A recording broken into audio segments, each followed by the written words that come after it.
আল্লাহ পাক আল্লাহ তাআলা আপনার ফেরাউনের অহংকারকে শেষ করবে।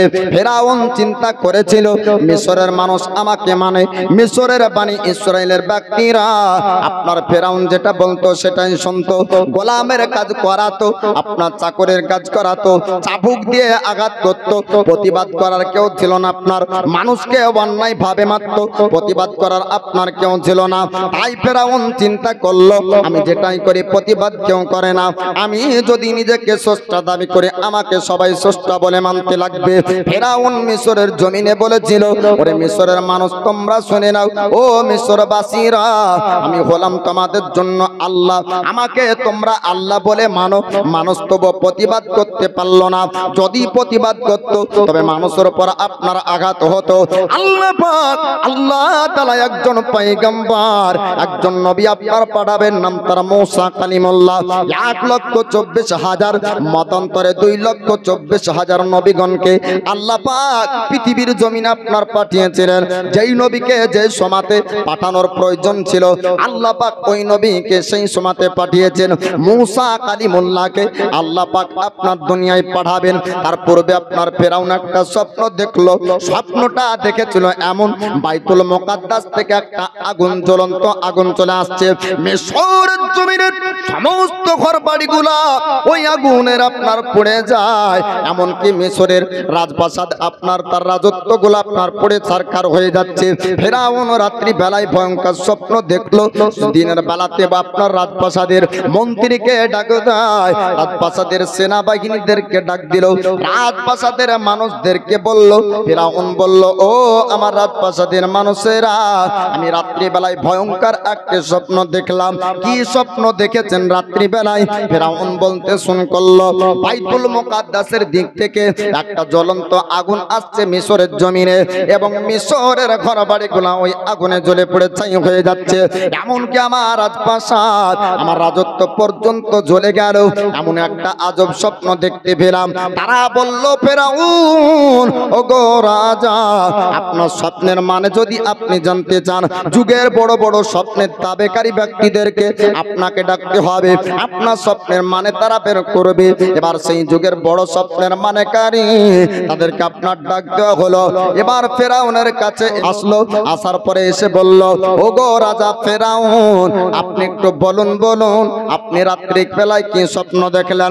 ফেরাউন বলল ওরে স্বপ্নের মানেকারী ব্যক্তি আমি ভয়ঙ্কর স্বপ্ন দেখেছি, আমার স্বপ্ন দেখার পর আর রাত্রি বেলায় ঘুম হয়নি, আমি চিন্তিত হয়ে আছি, এমন স্বপ্ন তো কোনোদিন আজ পর্যন্ত দেখতে পেলাম না।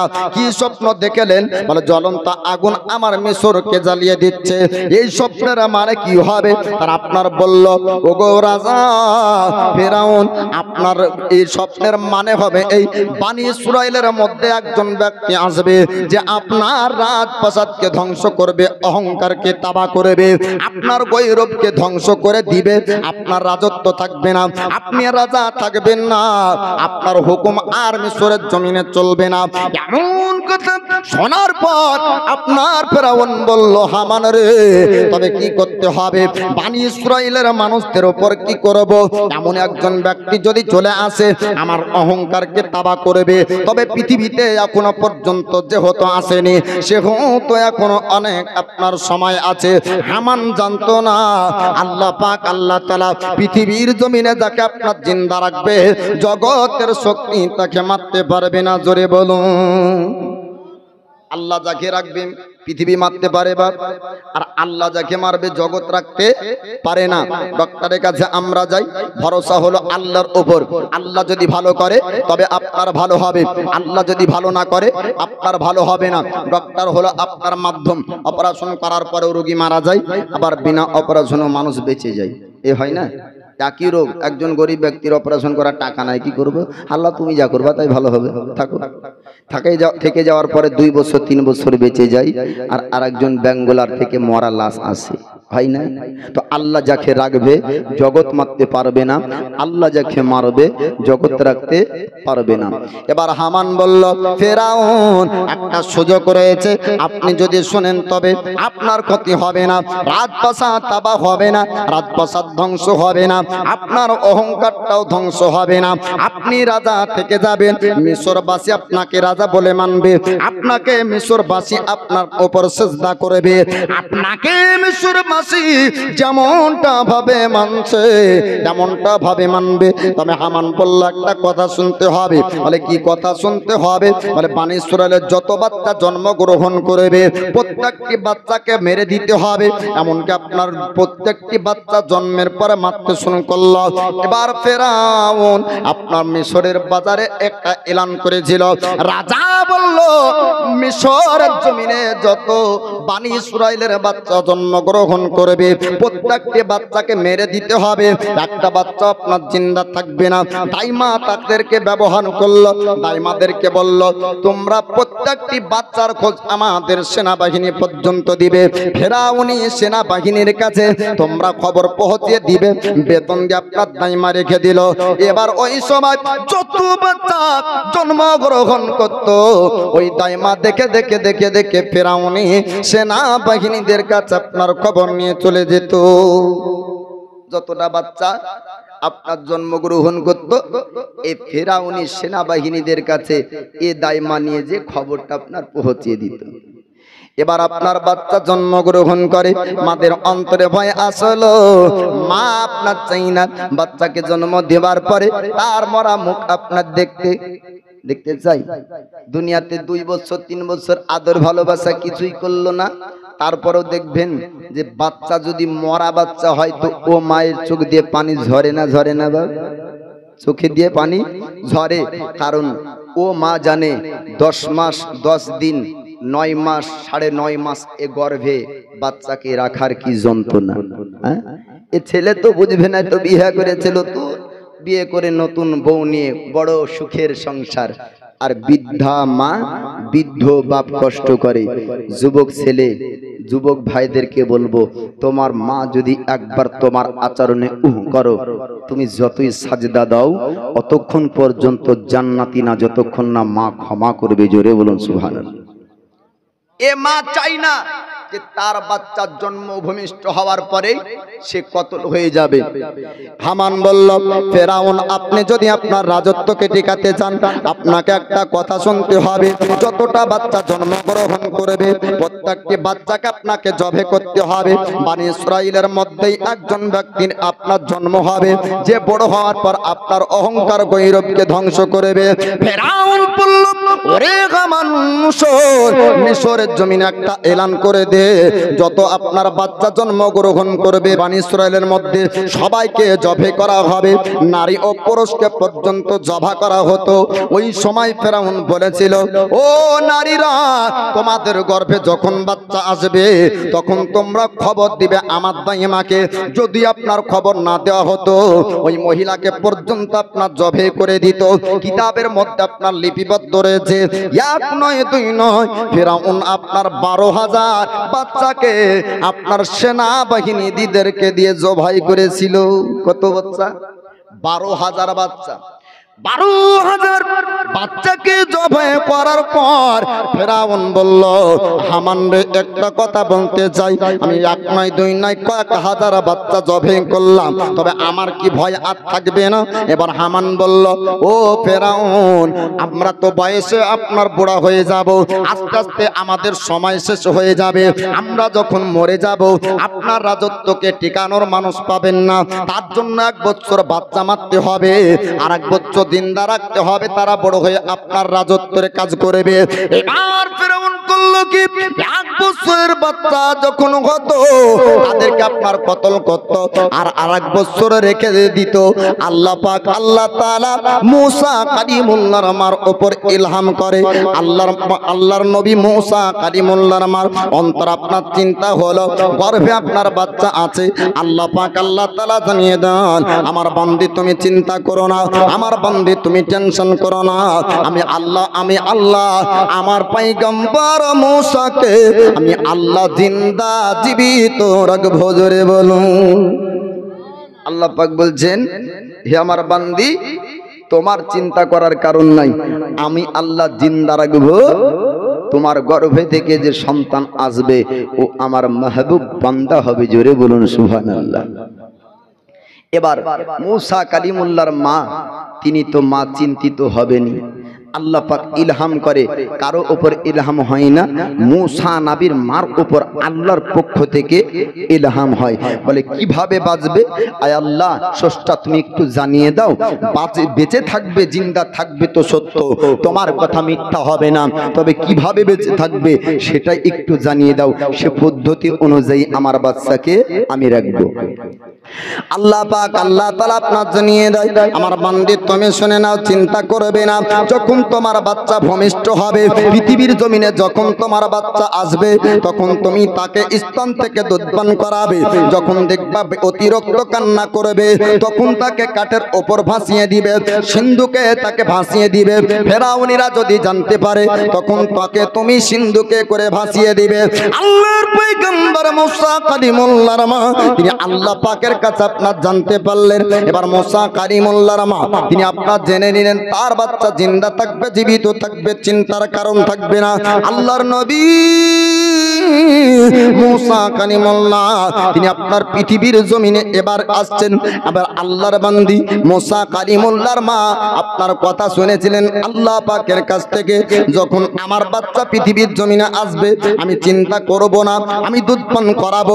তবে দাইমার কাজ পর্যন্ত খবর চলে গিয়েছে, আর একজন পুত্র সন্তানের জন্ম আজকে হবে, আর একটা সন্তানের জন্ম হবে। দাইমা আপনার আসার পরে বাড়িতে উপস্থিত।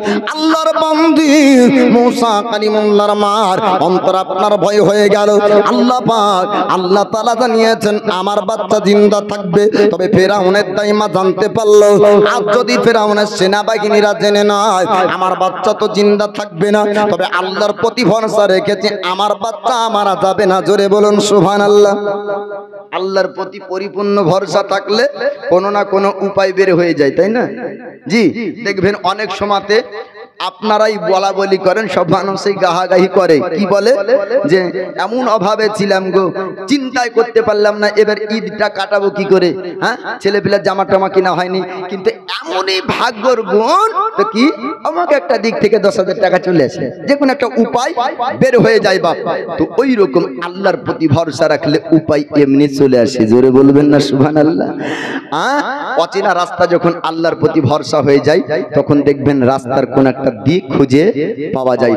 আল্লাহর রশি মজবুত ভাবে ধরুন, দুনিয়ার বালা মুসিবত দূর হয়ে যাবে, ঠিক না?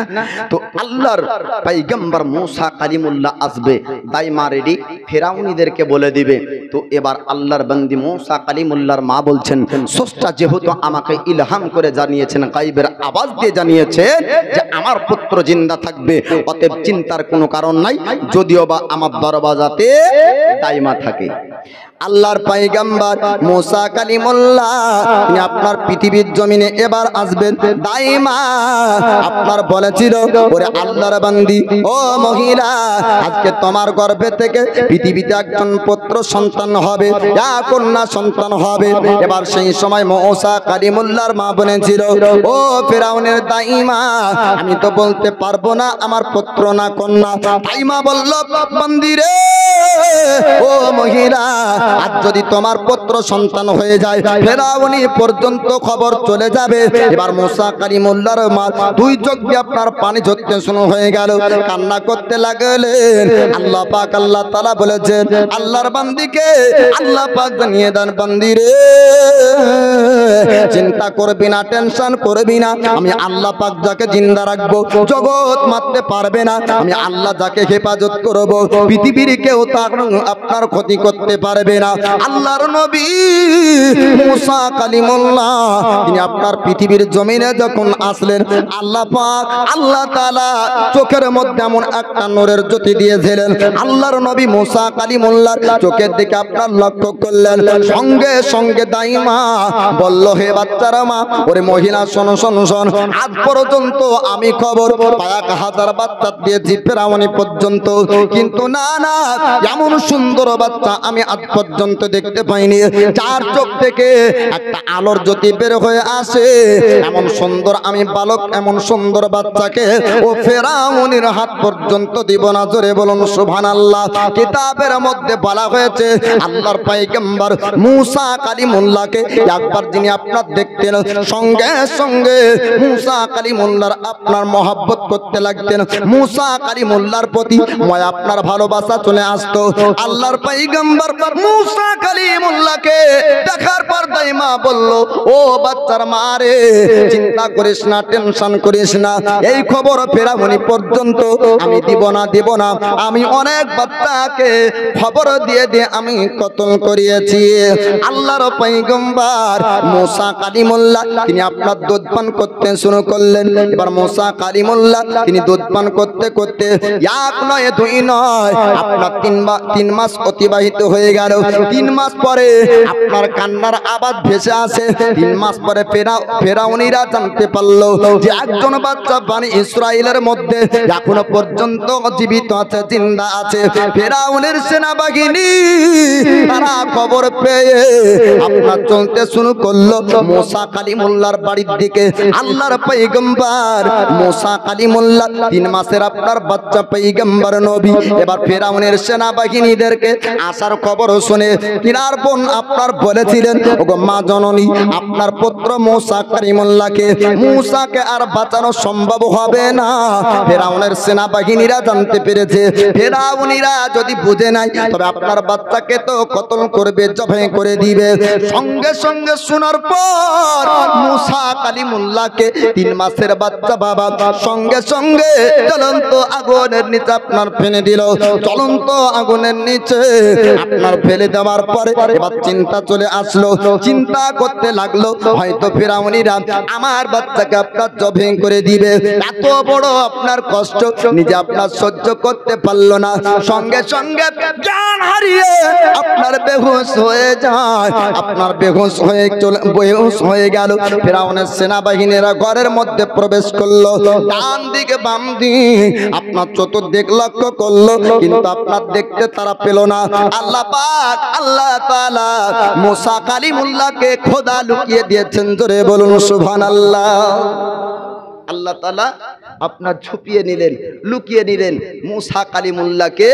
ও ফেরাউনি সেনাবাহিনীরা কোনো জায়গায় দেখতে পেল না, তারা সবাই বাড়ি থেকে বের হয়ে চলে গেল।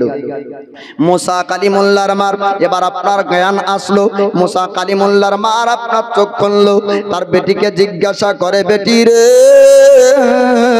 আমার পুত্র মুসা কোথায়? এবার বললেন যে কে, ও মা জননী, আপনার কি মনে পড়ে না? আপনি একটু মনে করে দেখুন, আপনার বেটা মুসাকে আপনি ফেরাউনের ভয়ে আপনি জ্বলন্ত আগুনের উপর ফেলেছেন। আপনার বাচ্চা হয়তো জ্বলে গিয়েছে, আপনার বাচ্চা পুড়ে গিয়েছে, এতক্ষণ হয়তো জ্বলন্ত আগুনে মারা যাবে।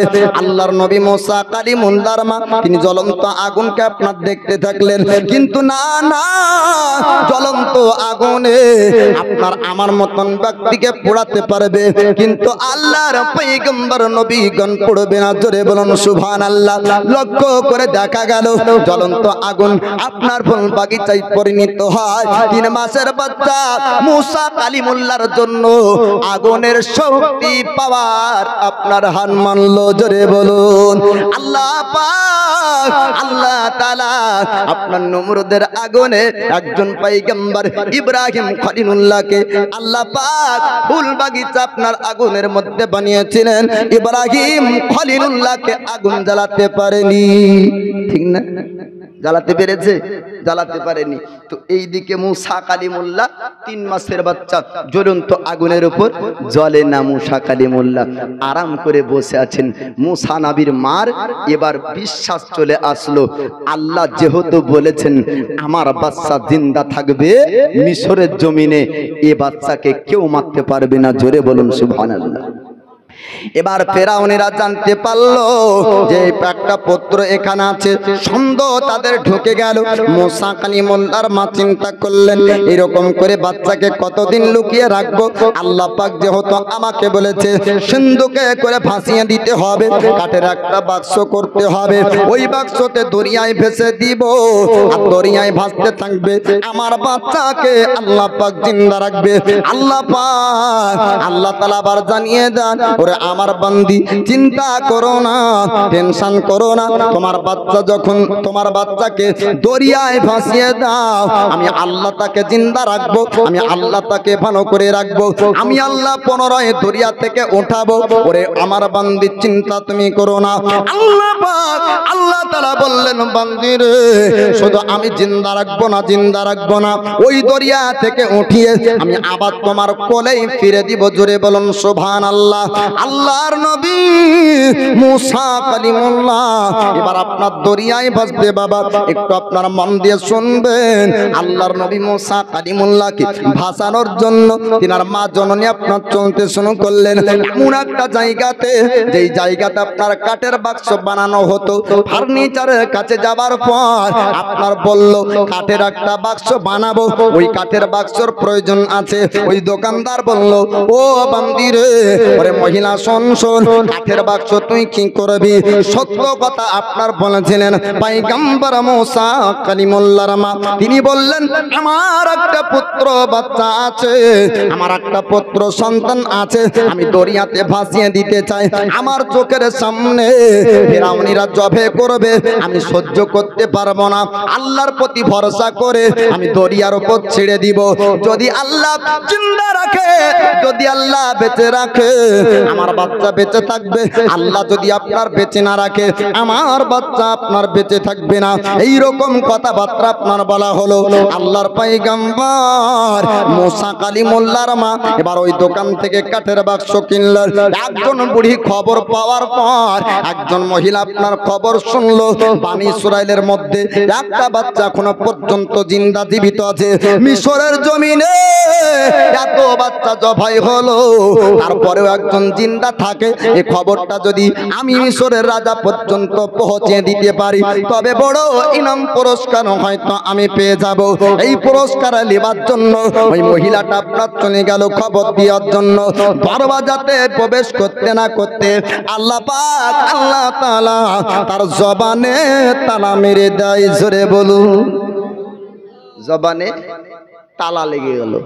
হ্যাঁ, বোবার মতন কথা বলতে পারে না। ও মহিলা চিন্তা করেছিল এই খবর যদি ফেরাউনি পর্যন্ত দিতে পারা যায় তাহলে কি হবে, ইনাম পুরস্কার পাওয়া যাবে। এতগুলা বাচ্চাকে মেরে দেওয়ার পরে একটা বাচ্চা জিন্দা জীবিত আছে, এ খবর পাইনি, এ খবরটা যদি দিয়ে দিই আমি বড় পুরস্কৃত, আমাকে বড় পুরস্কার দেওয়া হবে, আমাকে পুরস্কৃত করা হবে। যাই, যেমনই রাজপ্রাসাদের দরবাজার কাছে যাওয়া, আল্লাহ পাক বলছেন তুই পুরস্কার নিবি?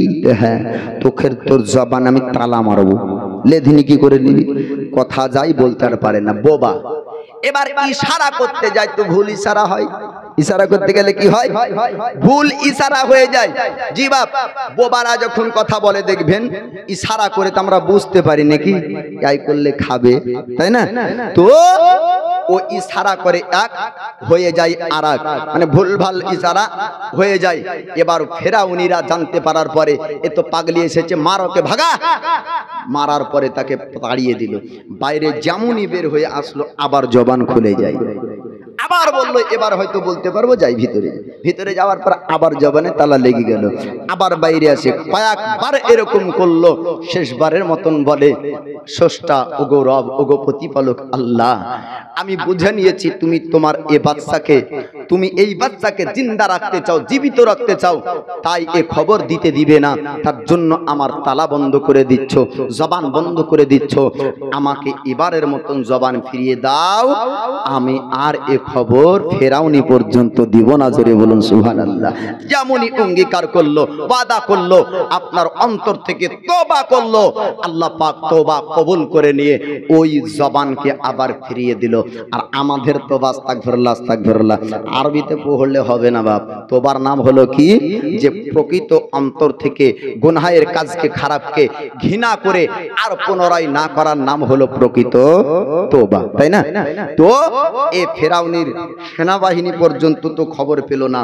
আল্লাহর নবী মূসা কালিমুল্লাহর মা এবার সিন্ধুকে নিয়ে যাওয়ার পরে আল্লাহর নবী মূসা কালিমুল্লাহকে দরিয়াতে ভাসিয়ে দিবেন। আল্লাহর পয়গম্বর মূসা কালিমুল্লাহকে দরিয়াতে আপনার ভাসানো হলো, দরিয়াতে আপনার নামিয়ে দিলেন। আল্লাহর নবী মূসা কালিমুল্লাহর মা বলে, মাবুদ আমি তোমার প্রতি ভরসা রেখেছি, তুমি আমাকে বলেছো জিন্দা রাখবে আমার পুত্র আমার বাচ্চাকে, আবার কোলে আমার ফিরিয়ে দিবে, আমি তোমার ভরসায় দরিয়ায় নামিয়ে দিলাম। দরিয়াতে আল্লাহর পয়গম্বর মূসা কালিমুল্লাহ নেমে যায়। আল্লাহ পাক আল্লাহ তাআলা ফেরেশতা পাঠিয়ে দেয়, ও আমার মালায়েকা ওই দেখো আমার পয়গম্বর আমার রাসূল দরিয়ার উপর ভাসে, যাও দরিয়ায় সিন্ধুকটাকে, দরিয়ায় বাক্সটাকে তোমরা একটু নিয়ে বাড়াও, নৌকার মতন আপনার নৌকার মতন চতুর্দিকে আপনার নিয়ে যেতে যেতে যেতে যেতে আল্লাহ পাকের ইশারা ফেরাউনিরা, তার সেনাবাহিনীরা, তার আপনার রাজপ্রাসাদের বন্দীরা এবং তার বেটি এবং আল্লাহর নেককারী আপনার বন্দী, আল্লাহর প্যারি বন্দী নাম তার হযরত আসিয়া, তিনি আপনার চললেন যাওয়ার পরে ও দরিয়ার কাছে গিয়েছেন।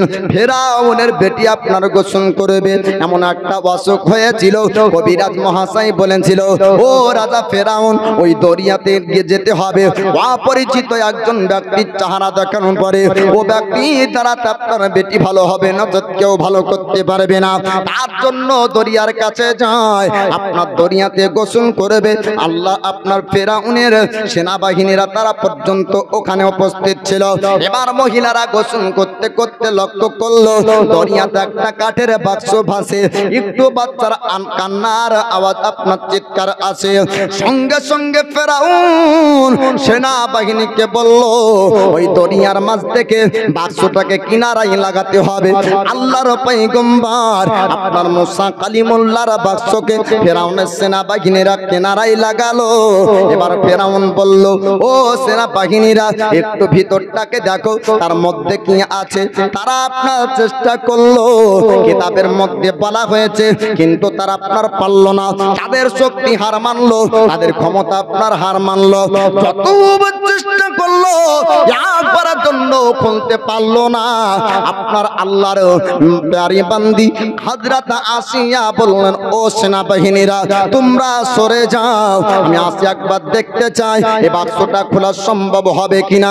একবার চেষ্টা করতে না করতে আল্লাহ পাক আল্লাহ তাআলা মূসা কালিমুল্লাহর নূরানি চেহারাকে দেখিয়ে দেয়। জোরে বলুন সুবহানাল্লাহ। হযরত আসিয়া আল্লাহর পয়গম্বর মূসা কালিমুল্লাহর চেহারার দিকে লক্ষ্য করলেন।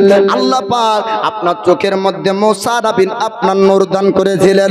নূরকে দেখার পর ফেরাউনকে বলল, স্বামী গো এত সুন্দর চেহারার একজন আমরা ছেলে পেয়েছি, এই বাচ্চাকে নিয়ে যাব বাড়ির মধ্যে এবং নিজের আপনার পুত্র বেটা বানাবো। ফেরাউনের সামনে হামান নামক পাপী বলেছিল, ও রাজা ফেরাউন আপনি কি এই বাচ্চার পরিচয় সম্পর্কে জানেন? ফেরাউন বলল, না না এই বাচ্চার পরিচয় আমার জানা নাই। এবার বাচ্চার পরিচয় না জেনে আপনি বাড়ি কেন নিয়ে যাবেন? এমনটাও তো হতে পারে কোন বানি ইসরাইলের গর্তে এসেছে, বানি ইসরাইলের কোন বাচ্চা হবে, হয়তো আপনার ভয়ে দরিয়ায় ভাসিয়ে দিয়েছিল, এই বাচ্চাকে কতল করে ফেলবেন। আসিয়া বললেন, স্বামী গো না না, যতক্ষণ পর্যন্ত পরিষ্কার না বোঝা যাবে এই বাচ্চা কোন বংশের, এই বাচ্চা কোন খানদানের, কোথায় থেকে বা ভেসে এসেছে, আপনি খবরদার খবরদার নিরীহ মাসুম বাচ্চাকে জবে করবেন না। আল্লাহ পাক আল্লাহ তাআলা আপনার পয়গম্বর মূসা কালিমুল্লাহর মোহাব্বত হযরত আসিয়ার মধ্যে দিলেন। হযরত আসিয়া আপনার বারবার যখন বারণ করলেন, সঙ্গে সঙ্গে ফেরাউনের মন আপনার পরিবর্তন হয়ে গেল। ফেরাউন বলল, হামান, আমি যতক্ষণ পর্যন্ত না জানবো আমি এটা বনি ইসরাইলের বাচ্চা কিনা অন্য গোত্রের বাচ্চা, আমি তাকে জবে করব না। আমি আমার সঙ্গে রাজপ্রাসাদে নিয়ে যাব, আমার রাজত্ব দেখভাল করবে। আমার পুত্র সন্তান নাই, আমার আসিয়ার যেহেতু ইচ্ছা এই বাচ্চাকে আমি কতল করব না। আল্লাহর পয়গম্বর মুসা কালিমুল্লাহকে এবার ফেরাউনের রাজপ্রাসাদে আপনার নিয়ে যাওয়া হলো। ফেরাউনের রাজপ্রাসাদে যাওয়ার পর ফেরাউন এলান করলো, ও মিশরবাসীরা, তোমরা একটা এলান শুনে নাও, আমার ঘরে একটা বাচ্চা এসেছে, যে মহিলা দুধ পান করাবে আমি ফেরাউন তাকে বেতন দিয়ে চাকরি দিব, আমার বাড়িতে সে চাকরি করবে, মাসিক তাকে বেতন দেওয়া হবে, তাকে বড় বড় পুরস্কৃত করা হবে। এবার গোটা মিশরবাসীরা তারা আপনার জানতে পারলো যে মহিলা আপনার ফেরাউনের ঘরের বাচ্চাকে দুধ পান করাবে, ওকে বড় বড় ইনাম আপনার পুরস্কার দেওয়া হবে। রাজার ঘরে আপনার চাকরি করতে কে বাঁচাইবে না? আপনার এলাকার কোন মানুষকে যদি বলা হয় যে প্রধানমন্ত্রী নরেন্দ্র মোদীর বাড়িতে চাকরি পাবে, তো যাবে কিনা? যার ধর্ম দেখবে না তখন বলে আগে চল, মারলো টাকা তো বেশি পাওয়া যাবে, হ্যাঁ, সবাই যেতে চাইবে।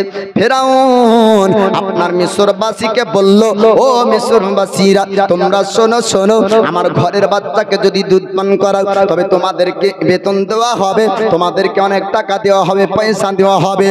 সঙ্গে সঙ্গে মহিলারা ফেরাউনের বাড়িতে ভিড় করলো, কিন্তু আল্লাহ পাক আল্লাহ তাআলা কোন মহিলার স্তন থেকে পয়গম্বর মুসা কালিমুল্লাহ দুধ পান করাবেন না। জোরে বলুন সুবহানাল্লাহ। যত মহিলা আপনার তারা লাইন দিয়েছিল আল্লাহর পয়গম্বর মুসা কালিমুল্লাহ প্রত্যেকের কাছ থেকে নিজের মুখকে আপনার ফিরিয়ে নেয়। জি, যত মহিলারা লাইনে ভিড় করেছিল আল্লাহর নবী মুসা কালিমুল্লাহ কারো স্তন থেকে দুধ পান করতে চাইনি। আল্লাহর ওয়াদা আল্লাহ পাক রাখবেন, তাই না? আচ্ছা বলুন তো, মানুষ ওয়াদা করলে ধোঁকা দেয় নাকি? ওয়াদা ভঙ্গ করে দেয়। মানুষ বলে নামাজ পড়েন তো চাচা, ইনশাল্লাহ পড়বো, হ্যাঁ, আল্লাহ চাইলে পড়বো, তা আল্লাহ চাই না নাকি যে নামাজ পড়েন? হ্যাঁ, বলি না আমরা ইনশাআল্লাহ, নিশ্চয় আল্লাহ যদি রাজি থাকে, তাই না, পড়বো। তারপরে কি করি? ও চাচা, গত সপ্তাহে যে বললেন ইনশাআল্লাহ, আজকে বলছি কি ইনশাআল্লাহ আগামী সপ্তাহে, আবার সে সপ্তাহ আসলো ইনশাআল্লাহ, তারপরে সপ্তাহে, এই ইনশাআল্লাহ করতে করতে বা কয়েকটা সপ্তাহ চলে যায়। আমরা ওয়াদা করি কিন্তু ওয়াদার খেলাপও করি, তাই না? আল্লাহ ওয়াদা করলে ওয়াদার খেলাপ আল্লাহ করেন না। আল্লাহ বলছেন আমার রাহে এক দাও, আমি আল্লাহ 10 দেব। জোরে বলবেন না সুবহানাল্লাহ। আল্লাহর পয়গম্বর মুসা কালিমুল্লাহ আপনার দুধ পান করার জন্য এবার মহিলারা আসলো। আল্লাহর পয়গম্বর মুসা কালিমুল্লাহ দুধ পান করতে যায় না। আল্লাহ পাক আল্লাহ তাআলা ওয়াদা করেছিলেন, ও পয়গম্বর মুসা কালিমুল্লাহর মায়ের কাছে আল্লাহ পাক বলেছিলেন, আমার বান্দি রে, তুমি চিন্তা করো না, তুমি টেনশন করো না, তুমি আমার ভরসা রাখবে, দরিয়াতে তোমার পুত্রকে ভাসিয়ে দিবে, আমি আল্লাহ তাকে জিন্দা রাখবো, পুনরায় আমি আবার তোমার কোলে ফিরিয়ে দিব। আল্লাহ পাক আল্লাহ তাআলার ওয়াদা আল্লাহ রাখবেন। এবার যত মিশরের মহিলারা আপনার ফেরাউনের বাড়ি গিয়েছিল সবার আপনার দুধ পান করতে চাইল না, এক এক করে মহিলারা যায়, তারা আপনার চেষ্টা করলো। আল্লাহর পয়গম্বর মুসা কালিমুল্লাহ সবার দিকে আপনার মুখ ফিরিয়ে নাই। ওই সময়তে মুসা কালিমুল্লাহর বোন যাবার পরে বললেন, ও রাজা ফেরাউন, আমি একজন মহিলার পরিচয় জানি, যে সুন্দর মহিলা, আখলাক চরিত্র ভালো, শরীরে সব সময় খুশবু ব্যবহার করে, ওই মহিলাকে যদি ডাকা হয় এই বাচ্চা হয়তো দুধ পান করবে। আপনি যদি তাকে ইজাজত ডাকার ইজাজত অনুমতি দেন তবে আমি তাকে ডেকে আনবো। আল্লাহর নবী মুসা কালিমুল্লাহর মার কাছে এই বাচ্চা আপনার দৌড়ে যায়। মুসা কালিমুল্লাহর বোন যাওয়ার পর বলেছিলেন, ওগো মা জননী, আপনি চোখের পানি মুছুন, আর আপনাকে কাঁদতে হবে না। আপনি খবর পেয়েছেন আপনার বাচ্চা ফেরাউনের বাড়ি পর্যন্ত চলে গিয়েছে, ফেরাউনিরা নিয়ে গিয়েছে, তার জন্য আপনার চোখ দিয়ে পানি ঝরে যায়, আর আপনার হয়তো বাচ্চা বাঁচবে না। কিন্তু না, আপনার বাচ্চা বাঁচবে। আপনার বাচ্চাকে বাঁচানোর জন্য একটা উপায় বের হয়েছে। বলে কি উপায় বের হয়েছে? বলে আসি আপনার বেটাকে পুত্র বানিয়েছে, বেটা বানিয়েছে। জোরে বলুন সুবহানাল্লাহ। মা সব সময় চায় যে নিজের কাছেও যদি না থাকে, পৃথিবীর যেই প্রান্তরে থাকুক না কেন, বেটা যেন সুখে শান্তিতেই থাকে, ঠিক না? ও ঘর জামাই হলো, মা বাড়ি থেকে দোয়া করে, বাড়িতে বিদ্যা মা বাপকে যদি রেখে বেটা কলকাতায় চাকরি করে, বাপ মার সেবা করতে পারে না, মুম্বাই আপনার চলে যায়, বাপ মার সেবা করতে পারে না, তবুও বাপ মা আপনার এখান থেকে দোয়া করে, আল্লাহ আমার পুত্রকে ভালো রেখো। তত্র মুসা কালিমুল্লাহর মা বললেন যে যদিও বা আসিয়ার কাছে থাকে, আমার পুত্র তো জিন্দা থাকবে, জীবিত থাকবে। আল্লাহর নবী মুসা কালিমুল্লাহর মাকে নিয়ে যাওয়ার পরে ফেরাউনের রাজপ্রাসাদে নিয়ে গেল।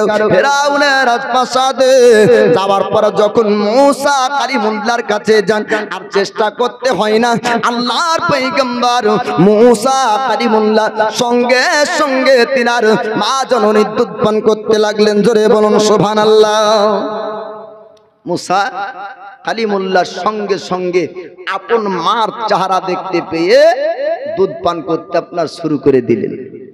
এবার পয়গম্বর মুসা কালিমুল্লাহর দুধ পান করা যখন দেখলো, হামান বলল, এ ফেরাউন রাজা, আপনি শুনুন শুনুন, নিশ্চয় এই মহিলাটা এই বাচ্চার সম্পর্কে জানে, এই বাচ্চার পরিচয় সম্পর্কে জানে।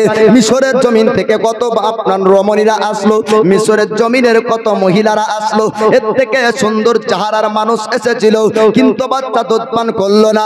এই মহিলাটা আসার পর সঙ্গে সঙ্গে দুধ পান করতে শুরু করলো। নিশ্চয় তার পরিচয় সম্পর্কে জানা আছে। একবার জিজ্ঞাসা করে দেখুন বাচ্চার সম্পর্কে পরিচয় বলতে পারে কিনা। আল্লাহর পয়গম্বর মুসা কালিমুল্লাহর মাকে জিজ্ঞাসা করলেন, বাচ্চার সম্পর্কে তোমার কতটুকু ধারণা আছে? তিনি আপনারা বললেন না, বললেন না, আমার দুধ পান করেছে, কারণ কি জানতে চান? আমার আখলাক চরিত্রের মধ্যে দাগ আজ পর্যন্ত আনতে দিইনি। আমি সুন্দর সুন্দর আমি লেবাস পরিধান করে থাকি, আমি সুন্দর সুন্দর খুশবু আতর ব্যবহার করে থাকি, সব সময়ের জন্য পাক পবিত্র অবস্থায় থাকি।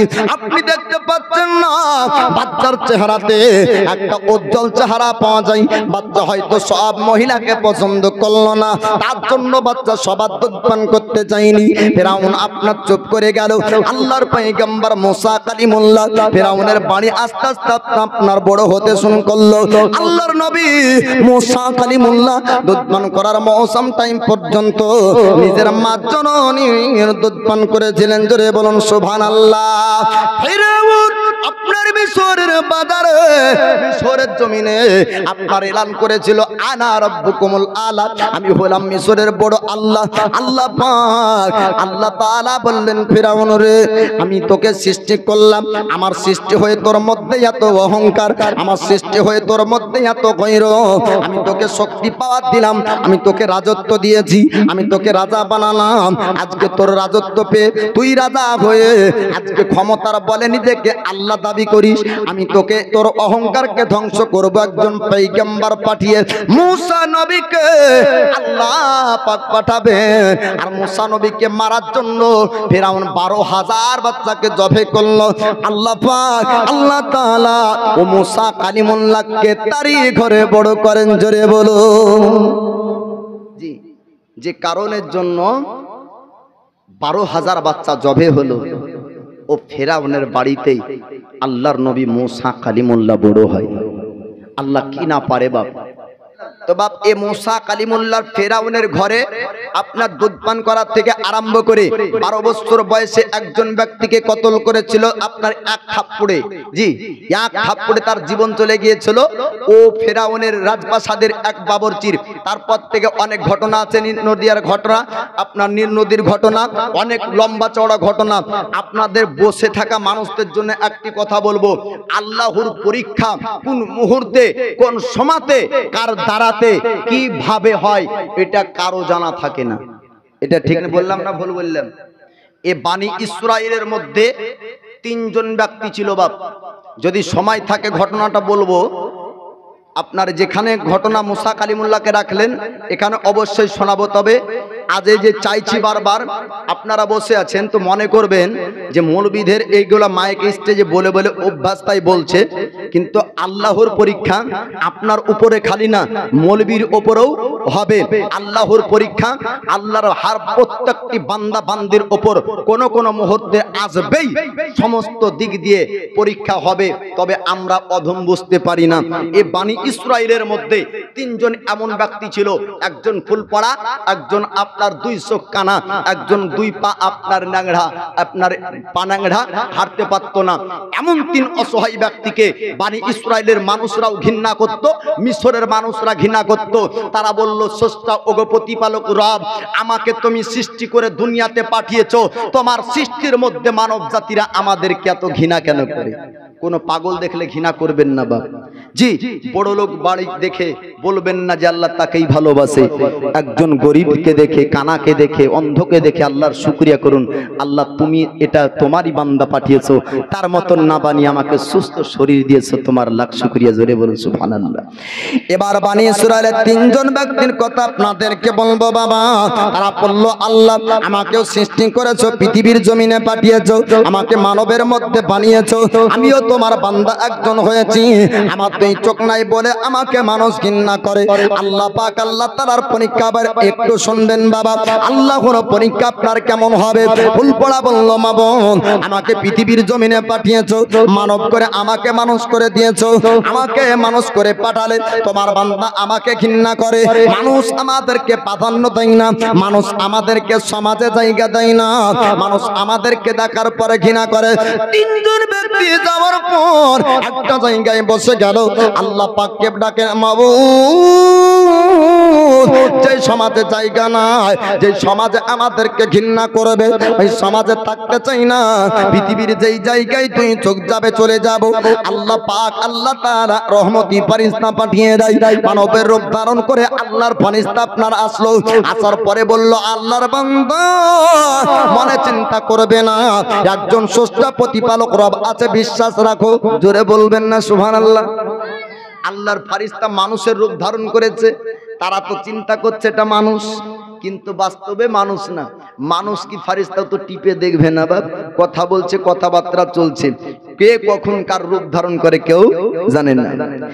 আল্লাহ পাক আল্লাহ তাআলার ফেরেশতা সারপরে বলল, আল্লাহর বান্দা চিন্তা করো না, টেনশন করো না, আল্লাহ পাক পৃথিবীর জমিনে তোমাকে পাঠিয়েছে, তোমাদেরকে অন্ধ বানিয়েছে, কাউকে কানা বানিয়েছে, কাউকে ফুলপড়া বানিয়েছে, কাউকে ন্যাংড়া বানিয়েছে। নিশ্চয়ই আল্লাহ পাক কোনো না কোনো ভালো বুঝেছে। পৃথিবীর জমিনে যে ব্যক্তি আপনার দুই চোখ পেল না, দুই চোখ দ্বারা আপনার দেখতে পাই না, কাল কিয়ামতের দিন যতদিন দুনিয়ার বুকে আপনার বেঁচে থাকবে, জগতের নানা রকম জিনিস দেখার গুনাহগুলা তার জীবনে হবে না। জোরে বলুন। আল্লাহ পাক যাকে হাত দান করেনি ওই ব্যক্তি হাতের আপনার গোনা হবে না। জয় আপনার যে ব্যক্তি সম্পূর্ণ অঙ্গ প্রত্যঙ্গ গুলো আপনার পেয়েছে, কিয়ামতের দিন সমস্ত জান্না জান্না অঙ্গ প্রত্যঙ্গের হিসাব দিতে হবে। তিনজন ব্যক্তিকে আল্লাহর ফেরেশতা সান্ত্বনা দেয়, আল্লাহর বান্দা তোমরা চিন্তা টেনশন করবে না, ভয় করো না, আল্লাহ পাক নিশ্চয় তোমাদের সঙ্গে আছে। তিনজন ব্যক্তি বলল, আপনি তো অপরিচিত ব্যক্তি, আপনাকে আমরা চিনি না। বলে, আমরা আল্লাহর পছন্দের একজন ব্যক্তি। এবার সঙ্গে সঙ্গে তিনজন ব্যক্তি বলল, অসহায় ব্যক্তি যদিও বা কারো দ্বারে যায়, আমাদেরকে কেউ ভিক্ষা পর্যন্ত দেয় না, বাড়ির দরজা থেকে তাড়িয়ে দেয়, বাড়ির কাছ থেকে আমাদেরকে তাড়িয়ে দেয়। বলে, আমরা একটু দুনিয়ায় থাকার জন্য অর্থ সম্পদ চাই। আল্লাহর ফেরেশতা বলল, আল্লাহর বান্দা দুনিয়ার যদি অর্থ পেয়ে যাও, তবে আল্লাহর শুকরিয়া কি তোমার মধ্যে থাকবে? তারা বলল যে হ্যাঁ হ্যাঁ, দুনিয়ার সম্পদ যদি আমরা পেয়ে যাই, আমাদের মধ্যে থাকবে আল্লাহর প্রশংসা, আমাদের অন্তরে থাকবে থাকবে, আল্লাহর শুকরিয়া আমরা করব। আল্লাহ পাকের ফেরেশতা বললেন, সঙ্গে সঙ্গে আল্লাহর কাছে দোয়া করলেন। ফুল পড়া ব্যক্তিকে বলল, কি তুমি পেতে চাও বলো। বলে, দুনিয়ার অর্থ যাই পাবো তাই দিয়ে আমরা রুজি সঞ্চয় করব। আল্লাহর ফেরেশতা রহমতি হাত দ্বারাতে আপনার দোয়া আল্লাহর কাছে করলেন। আল্লাহ পাক আল্লাহ তাআলা একটা আপনার উট দান করলেন। ওই আপনার ফুল পড়া রোগীকে কি দান করলেন? উট দান করলেন। আর রহমতি ফারিস্তা বললেন, এ উট থেকে তোমার উট হবে, এ উট থেকে তোমার ঘরে উট বাড়বে, তুমি দুনিয়ার রুজি সঞ্চয় করতে পারবে উট থেকে। আর রহমতি ফারিস্তার হাত ধরাতে ও অসুস্থ ব্যক্তির শরীরে হাত বুলিয়ে দেয়, সঙ্গে সঙ্গে রোগ ভালো হয়ে গেল, সুস্থ মানুষ হয়ে যায়। জোরে বলুন সুবহানাল্লাহ। আবার আরেকজন ব্যক্তি আপনার নাংড়া বলল, ওগো অপরিচিত ব্যক্তি আল্লাহর কাছে দোয়া করে দেন। আল্লাহ পাকের কাছে রহমতে ফারিস্তা হাত তুললেন, তোলার পরে বলে, মাবুদ গো, তোমার বান্দা তোমার কাছ থেকে কিছু পেতে চাই, দুনিয়ার কোন রুজি সঞ্চয় করার রাস্তা বানিয়ে দাও। আল্লাহ পাক আল্লাহ তাআলা রহমতের একটা আপনার গরু দান করলেন। গরুটা সঙ্গে সঙ্গে দিয়া দেওয়ার পর আল্লাহর ফেরেশতা আপনার বলেছিলেন, আল্লাহর বান্দারা আজ চিন্তা করবে না, গরু থেকে তোমার বাড়িতে গরুর বরকত হবে। রহমতের হাত আপনার ভরিয়ে দিল, দুই পায়ের নাংড়া আপনার ভালো হয়ে যায়।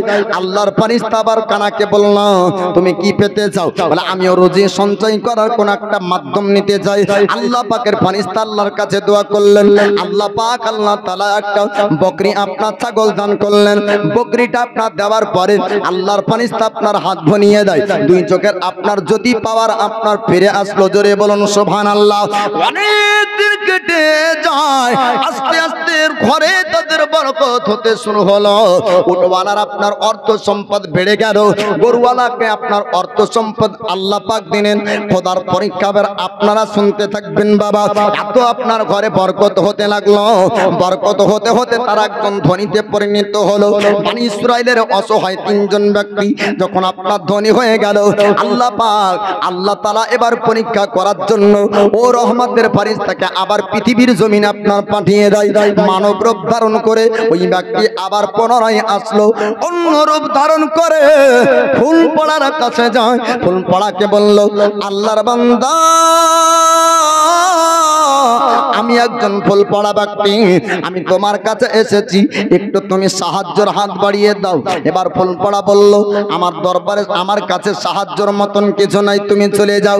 এবার রূপ পরিবর্তন করে আল্লাহর ফেরেশতা বলল, ওরে আল্লাহর বান্দা, দেখ পূর্বের কথা মনে করে আমাকে তুই চিনতে পারিস কিনা একটু ভালো করে দেখ, একদিন তুইও ফুল পড়া ছিলি। বলে, সে ব্যক্তি বলল, বহু পূর্বের কথা কেমন করে মনে পড়লো, বহু পূর্বের কথা কেমন করে আপনি বলতে পারলেন?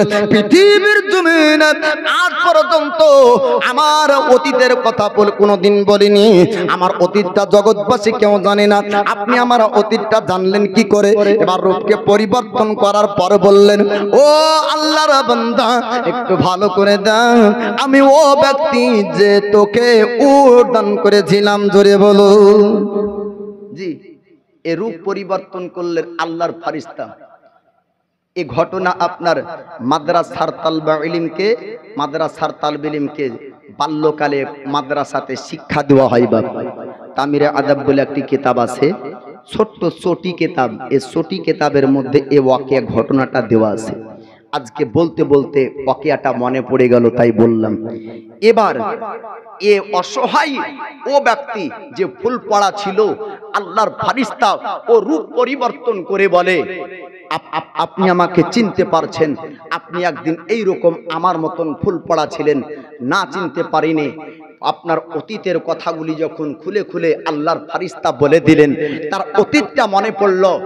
আর আল্লাহর ফেরেশতা চোখ খুলে দিয়ে বললেন যে, আমি তোকে এ উট দিয়েছিলাম, যে উট থেকে তোর এতগুলা উট হলো, যে উট থেকে তুই ধনী হলি, মানুষ তোকে ঘৃণা করত, মিশরে তোর জায়গা ছিল না, বনি ইসরাইলের মধ্যে তোকে ঘৃণা করত, মানুষ তোকে ভিক্ষা পর্যন্ত দিত না। আজ তোর অতীতকে ভুলে গিয়েছিস, আজ তোর অতীতকে ভুলে গেলি, আল্লাহর পরীক্ষায় তুই ফেল করলি। আবার পুনরায় ও ব্যক্তিকে ফুল পড়া আর অসহায় বানিয়ে দিলেন আল্লাহ পাক। এবার ন্যাংড়ার কাছে চলে গেল আল্লাহর ফেরেশতা। নাংড়ার কাছে আল্লাহর ফেরেশতা আপনার চলে যায়। যাবার পর আল্লাহর ফেরেশতা রূপ পরিবর্তন করলেন, ফেরেশতার রূপ থেকে মানবের রূপ ধারণ করলেন এবং নিজের দুই পাকে আপনার নাংড়া বানিয়ে নিলেন। নাংড়ার কাছে নাংড়ার রূপ ধারণ করে যায়। যাবার পরে বললেন, আল্লাহর বান্দারে, আমি একজন অসহায় ব্যক্তি, আমি পায়ে চলতে পারি না, তোমার দ্বারে এসেছি ভিক্ষা করার জন্য, একটু সাহায্য দাও। ওই ব্যক্তি বলল, আমার দরবার আমার কাছে কোনো সাহায্য হবে না, আমার বাড়িতে কোনো তোমার জন্য সাহায্য আমি দিব না। এবার ফকির আপনার মুখ পরিবর্তন করলেন। আল্লাহর ফেরেশতা বললেন, আল্লাহর বান্দারে, বহুদিন পূর্বের কথা কি তোমার মনে পড়ে না? তুমি একটা দিন আমার মতন ন্যাংড়া ছিলে। ওই ব্যক্তি বলল, কেমন করে জানতে পারলেন? আমি পৃথিবীর জমিনে আজ পর্যন্ত আমার অতীতটা কোনোদিন বলিনি। আল্লাহর ফেরেশতা বললেন, আমি পৃথিবীর কোনো মানুষ না, আমি হলাম আল্লাহর মালাইকা। জোরে বলুন সুবহানাল্লাহ। আল্লাহর ফেরেশতা বলেছিলেন, ওরে বান্দা শোন, আল্লাহ পাক আল্লাহ তাআলা তোকে পরীক্ষা করতে চেয়েছিল। তুই পরীক্ষায় আল্লাহর পরীক্ষায় পাস করতে পারিসনি, আল্লাহর পরীক্ষায় তুই ফেল করে গিয়েছিস। যদি তুই ধনির সঙ্গে সঙ্গে তোর মনটা যদি পরিবর্তন না হতো, তাহলে আল্লাহ পাক আল্লাহ তাআলার পরীক্ষায় পাস করতি। জি, উল্লাংঢাও ফেল করলো। অবশেষে কানার কাছে যাই। কানার কাছে যেমনই ওই রকম কানার রূপ ধারণ করে সাহায্য চাই, কানা সঙ্গে সঙ্গে রাজি হয়ে যায়। জোরে বলুন সুবহানাল্লাহ। কানার কাছে আপনার রূপ পরিবর্তন করে দুই চোখ কানার মতন করে আপনার যাই, আল্লাহর বান্দারে আমাকে কিছু সাহায্য কর। কানা বলল, আমিও তোমার মতন একদিন ছিলাম, আমার দানের হাতটা ছোট হয়নি, আমার তখন অর্থ সম্পদ ছিল না। এখন আল্লাহ পাক আল্লাহ তাআলা আমাকে সম্পদ দান করেছে, আমার অন্তর পরিবর্তন হয়নি, আমার মনটা পরিবর্তন হয়নি, আমার মধ্যে অহংকার গৌরব আসেনি। ওরে আল্লাহর বান্দা, চিন্তা করো না, টেনশন করো না, একজন স্রষ্টা প্রতিপালক রবের প্রতি ভরসা রাখো, নিশ্চয় আল্লাহ দুনিয়ার কোনো উপায় বের করে দিবে। জোরে বলুন। ওই ব্যক্তি তার অতীতটা মনে পড়লো যে আমাদেরও একটা উপায় আল্লাহ বের করে দিয়েছেন, নিশ্চয় তোমারও একটা উপায় বের করে দিবেন। নিজের অতীতকে ভুললেন না। আল্লাহর ফেরেশতার রূপ পরিবর্তন করে মালাইকার রূপ থেকে আপনার ফেরেশতা মালাইকার রূপে এসে আওয়াজ দিলেন, হে আল্লাহর বান্দা, তুমি আল্লাহর পরীক্ষায় পাস করেছো, তোমার রুজিতে কোনোদিন অভাব আসবে না। জোরে বলুন সুবহানাল্লাহ। এবার নিজের অতীতটাকে মনে করেন, আপনার আমার ঘরে একটি সময় অভাব ছিল, আল্লাহ পাক দিয়েছে। গম চাষ করেছেন, আল্লাহর দেওয়া। ধান চাষ করেছেন, আল্লাহর দেওয়া। পাট চাষ করেছেন, আল্লাহর দেওয়া। ব্যবসা খুলেছেন, ব্যবসাতে আপনার রুজি রোজগারে বরকত দিচ্ছে, আল্লাহরই দেওয়া।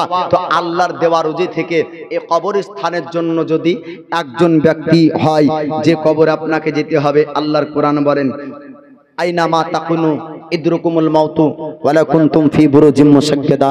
আল্লাহ পাক বলেন, তোমরা যে ঠাই বসবাস করো না কেন, যেমন ভাবেই বসবাস করো না কেন, মউত তোমাদেরকে পেয়ে বসবে, যদিও বা তোমরা তালা বন্ধ ঘরে বসবাস করো।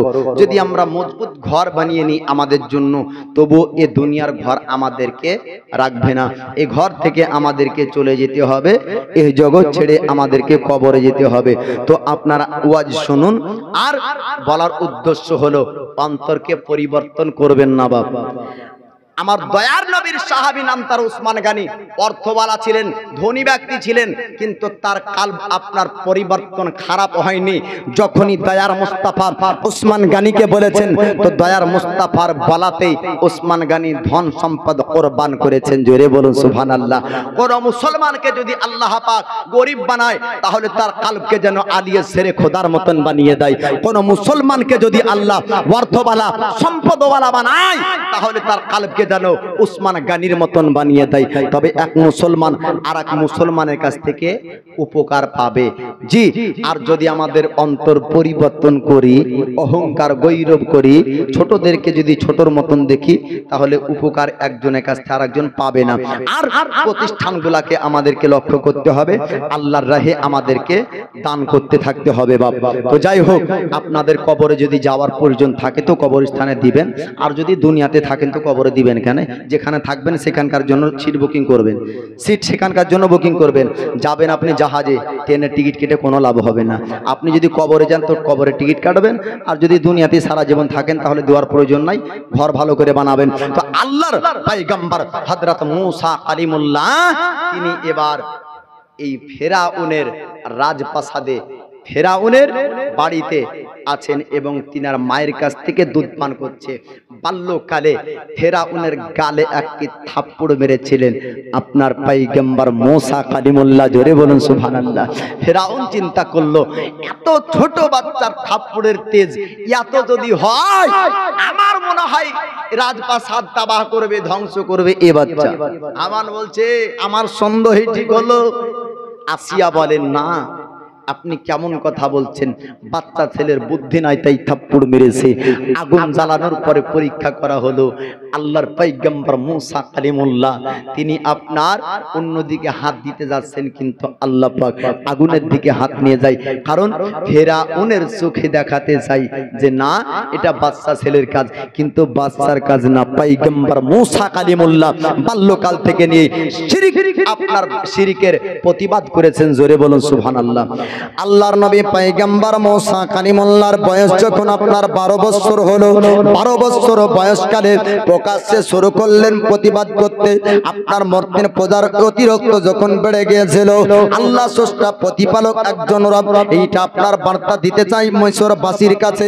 আল্লাহর পয়গম্বর মূসা কালিমুল্লাহ বোঝাতে চেয়েছিলেন, হে জগৎবাসী তোমরা শুনে নাও যে পৃথিবীর কোন মানুষ স্রষ্টা রব হতে পারে না, ফেরাউন তোমাদের আল্লাহ হতে পারে না। আল্লাহ যিনি হবেন তিনি কারো কাছ থেকে জন্ম হবেন না। আল্লাহকে আপনার যে ব্যক্তি হবে সেই ব্যক্তিকে আপনার কেউ জন্ম দেবেন না। আল্লাহ পাক কাউকে জন্ম দেয় না, আল্লাহকে কেউ আপনার জন্ম দেয়নি। আল্লাহ হচ্ছেন স্রষ্টা, বাকি সমস্ত কিছুকে আল্লাহ পাক সৃষ্টি করেছেন। মিশরবাসীকে আপনার প্রকাশ্যে বোঝাতে শুরু করলেন। একজন ব্যক্তি দেখলো আপনার বাবরচি একটা ঝগড়া করছিল একটা বনি ইসরাইল ব্যক্তির সঙ্গে। আল্লাহর পয়গম্বর মূসা কালিমুল্লাহ ফেরাউনের বাবরচির গালে একটা থাপ্পড় মেরেছিলেন। 12 বছর বয়সের এক থাপ্পড়ে আপনার জীবন বের হয়ে গিয়েছিল। যতজন পয়গম্বর পৃথিবীর জমিনে এসেছিলেন সমস্ত নবীগণের থেকে আপনার জালালি মেজাজির পয়গম্বর, তার নাম হলো মূসা কালিমুল্লাহ। জোরে বলুন সুবহানাল্লাহ। মূসা কালিমুল্লাহকে একবার যে দুই চোখে পড়ে যেত, আপনার বেধর্মীরা তত্তর করে কাঁপতো মূসা কালিমুল্লাহকে দেখে।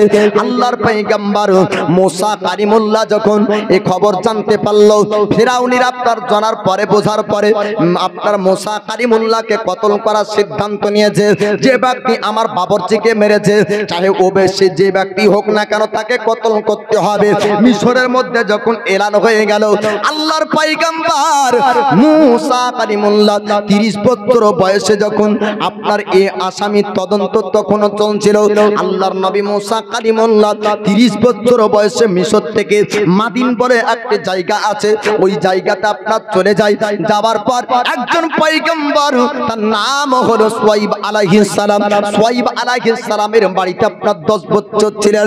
আল্লাহর পয়গম্বর মূসা কালিমুল্লাহ যাওয়ার পরে জঙ্গলে দেখলেন, একটা লক্ষ্য করে দেখা যায় ইদারা কুয়া আছে, আর কুয়াতে আপনার মানুষ, ওই জায়গাতে পানি উঠানোর জন্য মানুষ রেডি, ওখান থেকে পানি উঠে পানি পান করবে।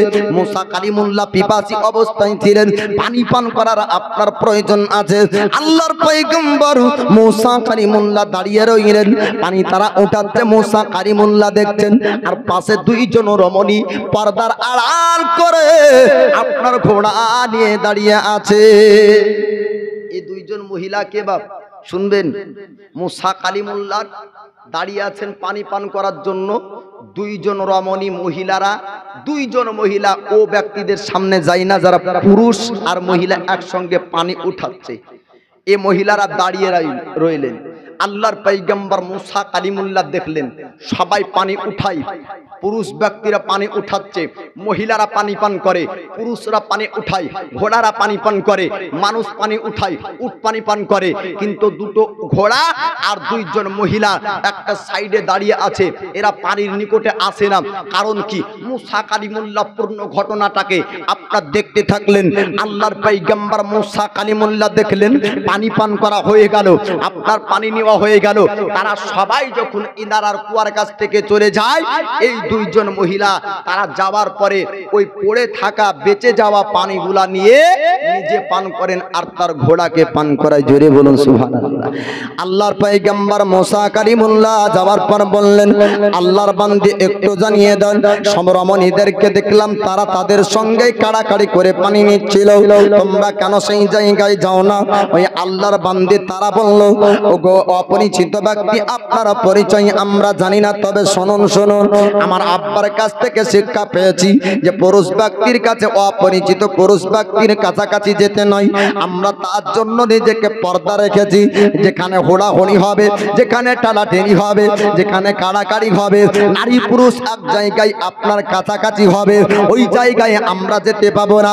আমার আব্বা ওটা শিক্ষা দেয়নি, এরা অন্য কেউ ছিল না, আল্লাহর পয়গম্বর শুআয়ব আলাইহিস সালামের আপনার দুই বেটি ছিল। জোরে বলুন সুবহানাল্লাহ। আল্লাহর পয়গম্বর মুসা কালিমুল্লাহ বললেন, ওরে আল্লাহর বান্দি, এত সুন্দর আখলাক, এত সুন্দর চরিত্র ব্যবহারের কথা আমি তৎ পর্যন্ত মিশরের কোন নারীর মধ্যে দেখিনি। এমন সুন্দর আখলাক চরিত্র আজ পর্যন্ত আমি মদিনার কোন জায়গাতে আজ পর্যন্ত দেখিনি।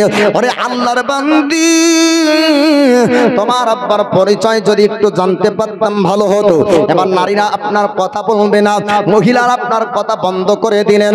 অপরিচিত ব্যক্তি, আপনি শুনুন শুনুন, আপনি আমাদের সঙ্গে দীর্ঘক্ষণ আর কথা বলতে পারেন না, প্রয়োজন ছাড়া আমরা কারো সঙ্গে কথা বলি না। আল্লাহর পয়গম্বর শুআয়ব আলাইহিস সালামের বেটিরা বললেন। এবার পয়গম্বর মুসা কালিমুল্লাহ বললেন, আর কি তোমাদের পানির প্রয়োজন নাই? তারা বলল, পানির প্রয়োজন থাকলেও কিছু করার নাই। বলে, কেন তোমরা কি পানি উঠাতে পারবে না? তারা বলল, পানি উঠানো সম্ভব হবে না। বালতিটা যদি ইনারাতে নামায়, ইনারায় নামানোর জন্য ইনারা ঢাকনাকে সরিয়ে দিতে হবে, আর ঢাকনা সরানোর জন্য দুইজন নারীর ক্ষমতা শক্তি পাওয়ার হার মেনে যাবে। এই ঢাকনাটা হটানোর জন্য, পাথরটা সরানোর জন্য 10 জন পুরুষের আপনার শক্তি এক জায়গায় লাগাতে হবে। বড় পাথর, পুরো ইন্দারা কুয়োটাকে ঢাকা আছে পাথর দিয়ে। যদি এ পাথর সরিয়ে পানি উঠাই, 10 জন পুরুষের শক্তি লাগবে, নচেত হবে না। আল্লাহর পয়গম্বর মুসা কালিমুল্লাহ বললেন, হে আল্লাহর বান্দি, চিন্তা করবে না, টেনশন করবে না, আমি মুসা একা এ পাথর সরিয়ে দিব। জোরে বলুন সুবহানাল্লাহ। আল্লাহর পয়গম্বর মুসা কালিমুল্লাহ বললেন, চিন্তা করবে না, টেনশন করবে না, আমি বড় বড় পাথর সরিয়ে দিতে পারবো, আমার বাজুতে শক্তি আছে, আমার পাওয়ার আছে, ক্ষমতা আছে, চিন্তা করবে না, টেনশন করবে না। বড় আপনার পাথর চাপানো ছিল ইদারার উপরে। আল্লাহর পয়গম্বর মুসা কালিমুল্লাহ 10 জনের পুরুষের শক্তি যেখানে লাগতো, আল্লাহর নবী মুসা কালিমুল্লাহ একা পাথর সরিয়ে দিলেন। আল্লাহর বান্দী দেখার পর অবাক হয়ে গেলেন। পয়গম্বরের বেটি দেখার পর চিন্তা করলো, এত শক্তি পাওয়ার তার মধ্যে রয়েছে, একজন পুরুষ আপনার 10 জনের শক্তি তার বাজুতে রাখে। জোরে বলুন সুবহানাল্লাহ। নবী মুসা কালিমুল্লাহ পানি উঠিয়ে দেয়। আল্লাহর পয়গম্বর শুআয়ব আলাইহিস সালামের বেটিরা পানি আপনার পান করলেন। পানি পান করার পরে পানি বাড়ির জন্য আপনার নিয়ে যায়। আল্লাহর পয়গম্বর শুআয়ব আলাইহিস সালাম জিজ্ঞাসা করেছিলেন, আমার বেটি তোমরা একটু জানিয়ে দাও, প্রত্যেকদিন তোমরা ইনারার কাছে যাও, তোমরা পানি পান করতে পারো, তবুও তোমরা তৃপ্তি সহকারে পানি পাও না, তোমরা মন ভরে পানি পান করতে পাও না, তোমাদের ঘোড়াদেরকে পানি পান করাতে পারো না। আজকে পানি পান করার পরে বাড়ি পর্যন্ত এত পানি এনেছো, বলো কে তোমাদেরকে দিয়েছে? এবার আপনার দুই বেটি বলতে শুরু করলেন, আব্বাজান, একজন অপরিচিত ব্যক্তির সাক্ষাৎ পেয়েছিলাম, ওই ব্যক্তি সুন্দর করে আমাদেরকে থেকে পানি উঠিয়ে দিল এবং আমাদেরকে পানি পান করালো। একজন ব্যক্তি এত বড় পাথর সরিয়ে দেয়, এরকম শক্তিমান আজ পর্যন্ত দেখিনি। জোরে বলো। এ হলো আল্লাহর দেওয়া অরিজিনাল শক্তি। জি। আর এখন বর্তমান সময় এখন হয়তো এই ভাইরাসটা বন্ধ হয়েছে, আগে ছিল শক্তিমান। পাড়ার ছেলেরা বলতো উড়ে যাবো, ধাপাস করে পড়ে মনে হাত ভেঙে যে বাপকে বলছে কি চল লাগতে পারি। আমাদের গ্রামে হয়েছিল বাপ, বাস্তব ঘটনা। আম গাছে উঠেছে বলছে শক্তিমান, পড়ে যাওয়ার পর হাত ভেঙে গেল, আর আব্বা লিয়ে দিচ্ছে ডাক্তার বাড়ি। এ হলো শক্তিমানের কাজ। এর হলো নকল বানানো ভিডিও।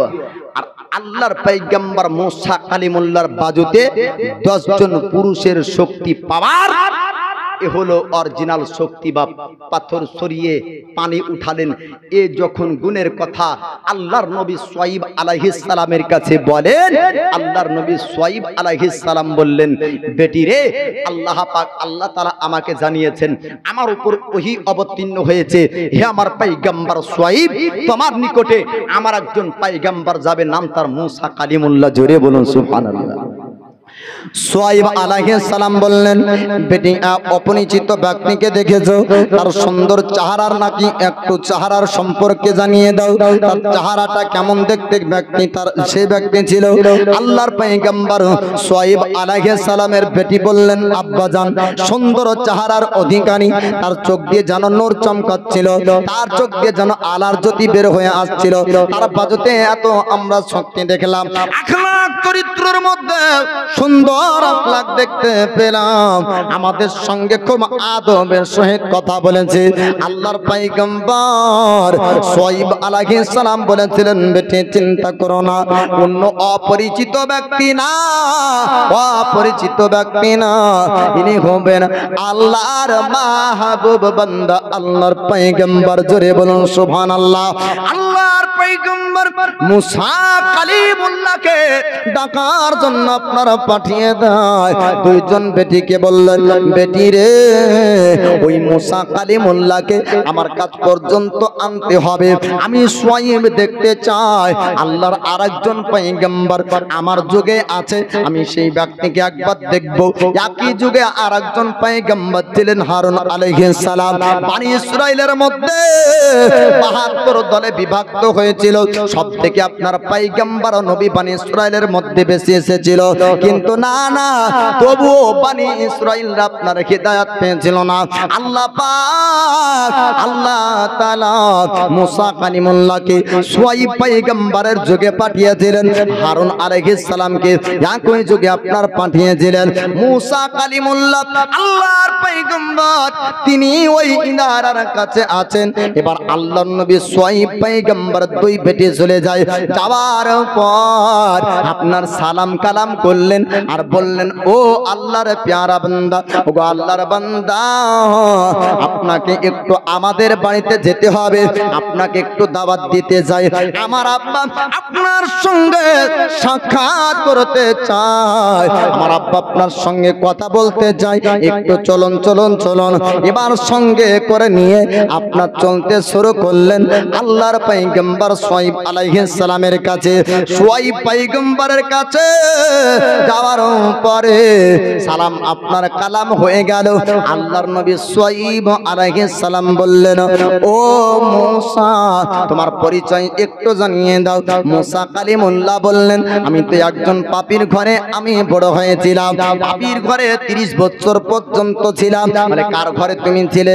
নাম তার হলো ফিরাউন, মিশরের একজন বাদশা, অহংকারী রাজা, নিজেকে রব দাবি করে। আল্লাহর পয়গম্বর শুআয়ব আলাইহিস সালাম বুঝে নিলেন সাধারণ মানুষ না, আল্লাহর পয়গম্বর মুসা কালিমুল্লাহ। জোরে বলুন সুবহানাল্লাহ। এবার শুআয়ব পয়গম্বর আপনার বাড়িতে রাখার জন্য কয়েকদিন যখন কেটে গেল, আল্লাহর পয়গম্বর শুআয়ব আলাইহিস সালাম বললেন, মুসা, আমার তো কোনো বেটা নাই, আমার মাত্র 2টো বেটি রয়েছে, আমি একটা বেটির সঙ্গে তোমার বিবাহ দিতে যাই, একটু তুমি রাজি হয়ে যাও, রাজি হয়ে যাও। আল্লাহর পয়গম্বর মুসা কালিমুল্লাহ আপনার রাজি হয়ে গেলেন।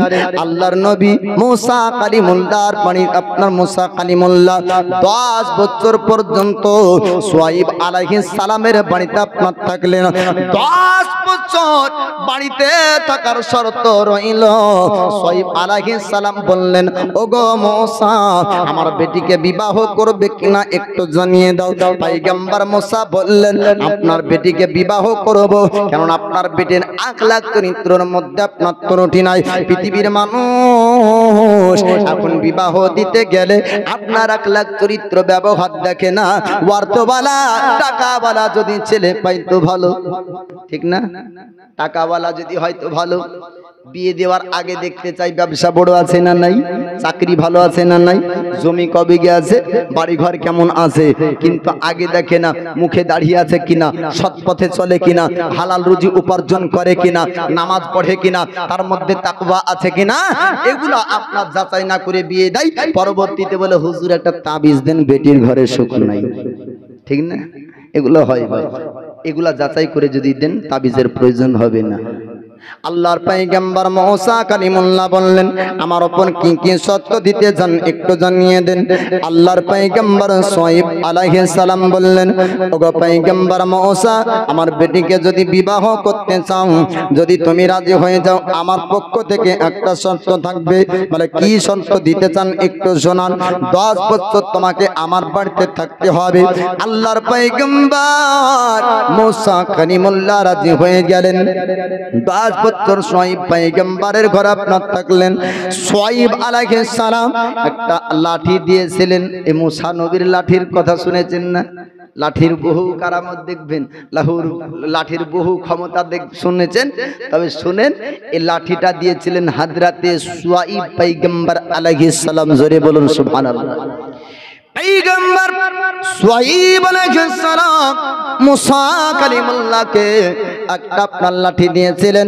এই লাঠি আপনার যখন বকরি চড়াতে যেতেন, বকরির কাছে আপনার বকরিকে হাঁকানোর জন্য, তাড়ানোর জন্য, বকরিকে আপনার নিয়ে যাওয়ার জন্য একটা লাঠি দিলেন পয়গম্বর শুআয়ব আলাইহিস সালাম। মুসা কালিমুল্লাহ 10 বছর কেটে গেল।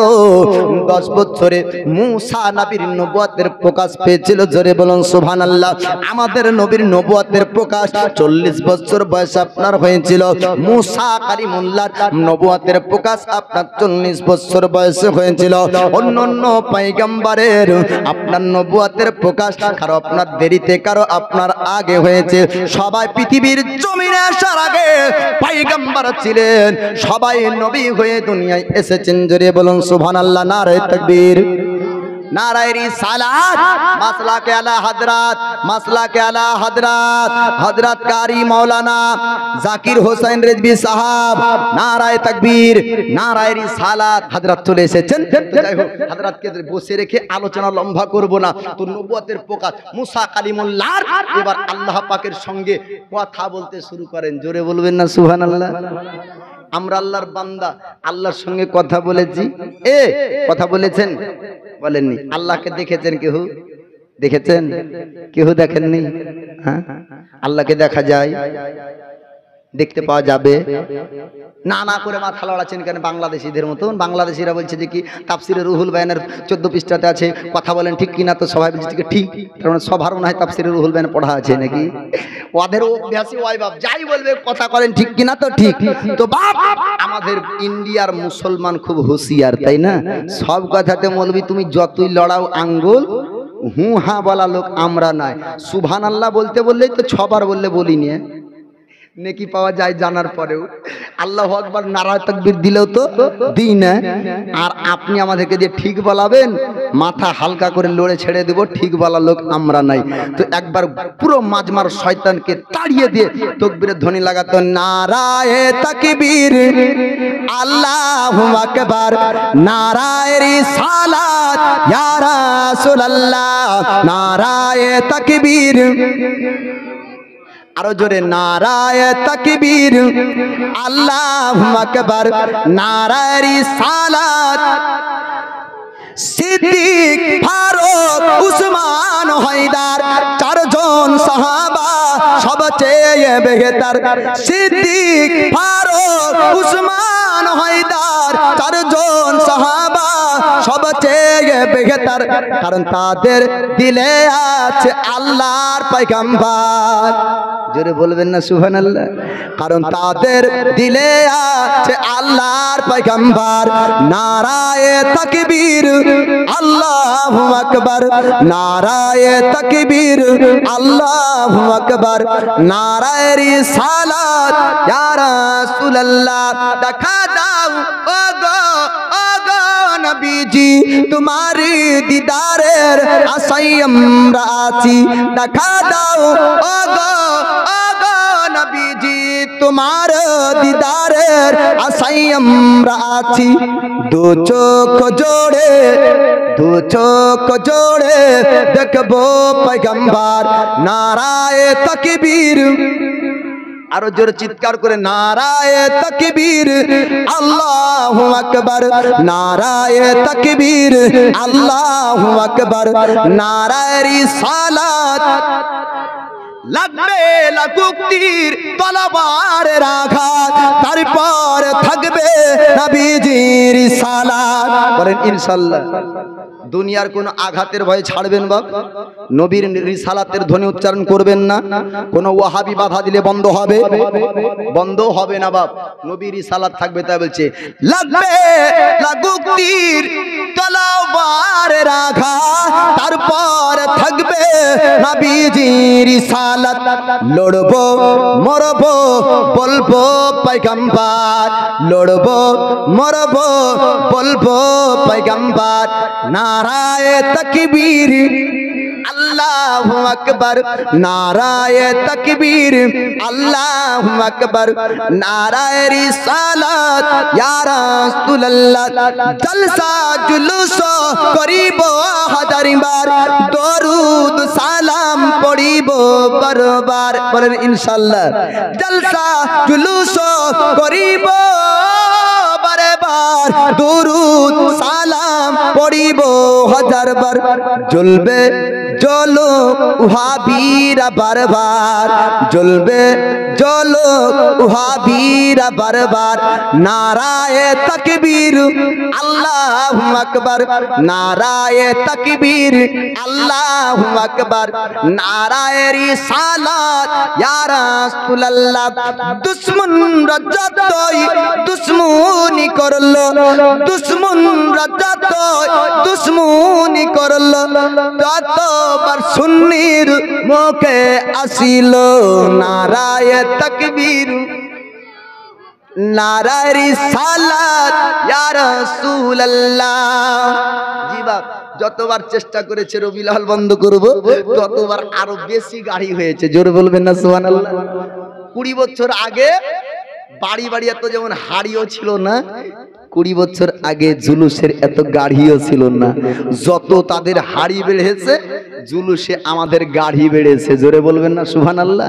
ওরা হাড়ি মাথায় নিয়ে বাড়ি বাড়ি গিয়ে বলতে চাই তোমরা জামাতি হও, হাবি হও, কিন্তু যত হাড়ি বাড়ালো মানুষ বলছে তোদের ধোকায় পড়ার লোক আমরা লই। হাতির মতন সামনে এক দাঁত দেখাবার ভিতরে আর এক দাঁত দেশি বাবা। যতবার জুলুস আপনার আপডেট হয়, লোক সংখ্যা বেড়েই যায় বাপ। জোরে বলবেন না সুবহানাল্লাহ। তো মুসা কালিমুল্লাহর হাতে লাঠি দেওয়া হলো, আল্লাহ পাকের সঙ্গে কথা এবার শুরু হয়ে যায়।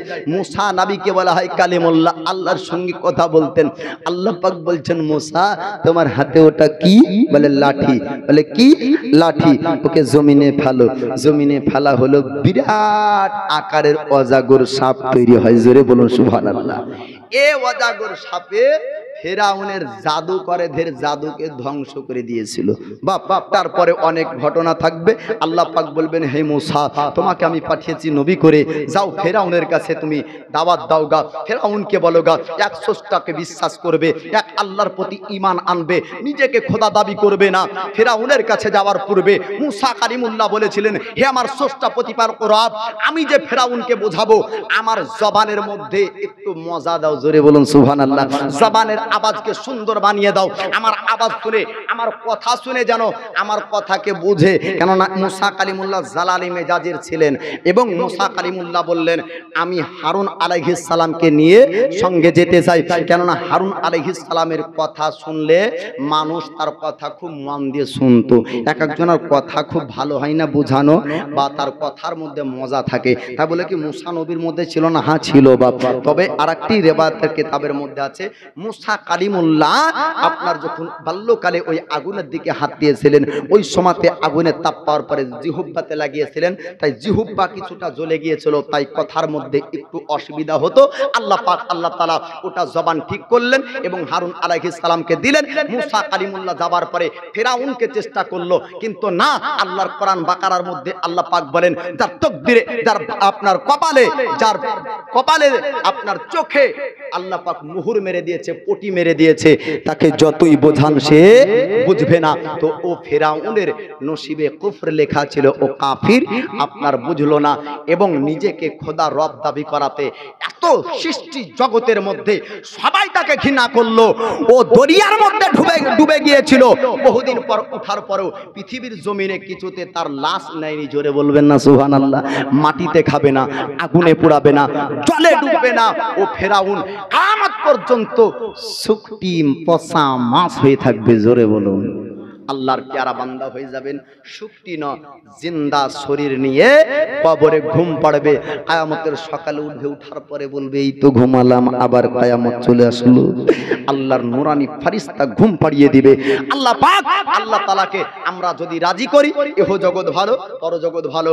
আল্লাহর বান্দা আমরা হাজার কাজের মধ্য থেকে আল্লাহর ইবাদত 5 ওয়াক্তের নামাজ পড়তে হবে। সকলে বলুন ইনশাআল্লাহ। আর নবীর ইশক, নবীর মোহাব্বত অন্তরের মধ্যে রাখবেন। হায়াত বাকি, ফের মুলাকাত বাকি। ভাষাগত ভুল হলে আপনারা ক্ষমা দৃষ্টিতে দেখবেন। কোরআন ও হাদিস থেকে ভুল করলে আল্লাহর কাছে ক্ষমা প্রার্থী। আস্তাগফিরুল্লাহ রাব্বি মিন কুল্লি যামবি ওয়া তুবু ইলাইহি লা হাওলা ওয়ালা কুওয়াতা ইল্লা বিল্লাহিল আলিয়্যিল আযীম।